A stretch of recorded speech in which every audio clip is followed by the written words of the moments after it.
వివాహం చేయాలి అని అంటే ఇదివరకు రోజుల్లో అయితే కాస్త నలుగురు పిలిచి బాబు మా అమ్మాయికి మంచి సంబంధం చూడయా, మా అబ్బాయికి సంబంధం చూడయా అని అడిగేవాళ్ళు. ఈ రోజుల్లో ఇంట్లో కూర్చొని ఫోన్ లో యాప్స్ వచ్చేసినాయి కాబట్టి మ్యాట్రిమోనీ అనమాట. ఓపెన్ చేయటం, అబ్బాయి 6 డిజిట్ శాలరీ ఉండాలి, 6 అడుగుల హైట్ ఉండాలి, ఫోటోలో చూడటానికి బాగుండాలి, ఇవన్నీ చూసుకొని మనకు కావాల్సిన రిక్వైర్మెంట్లు పెట్టి సంబంధాలు చూసుకుంటున్నాం. ఇదివరకు రోజుల్లో ఎలా ఉండేది అంటే సుకృత సమవేతాన్ బ్రాహ్మణాన్ని ప్రహణయాత్ అని చెప్పని శాస్త్రం చెప్తాను. అంటే ఒక నలుగురు బ్రాహ్మణులు పిలిచి మా అమ్మాయి గురించి కానీ అబ్బాయి గురించి కానీ డీటెయిల్స్ అన్ని చేతిలో పెట్టి వాళ్ళకి తగిన వాళ్ళని వివాహానికి చూడవలసిందిగా ఆ బ్రాహ్మణుని పంపించేవాళ్ళు. అమ్మాయి అయితే అబ్బాయి కోసం, అబ్బాయి అయితే అమ్మాయి కోసం అని చెప్పని. ఇక్కడ రాముల వారి తరఫు నుండి వశిష్ఠుల వారు, విశ్వామిత్రుడు వీరందరూ కూడా సీతమ్మ వారిని వెతుక్కుంటూ వెళ్తున్నారంటే వివాహం కోసం సంబంధం మాట్లాడడానికి. ఒక్కసారి ఆ బ్రాహ్మణులకు సంబంధించినటువంటి మంత్రాలన్నీ కూడా ఇక్కడ మనం విందాం.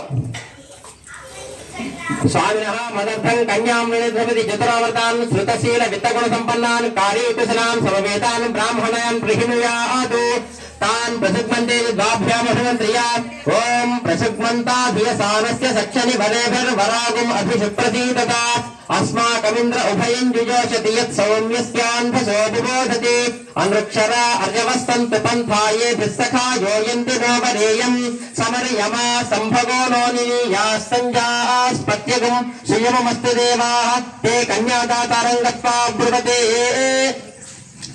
అయితే ఇక రాముల వారికి సంబంధించి నలుగురు బ్రాహ్మణులు కూడా సంబంధం కోసం వెళ్తూ ఉంటే ఇక్కడ జనక మహారాజు గారు చేసినటువంటి ప్రచారం ఏదైతే ఆయన వీర్య శుల్కంగా ప్రకటించినటువంటి వ్యవహారం ఏదైతే ఉందో అది విశ్వామిత్రుడి చెవిన పడిందట.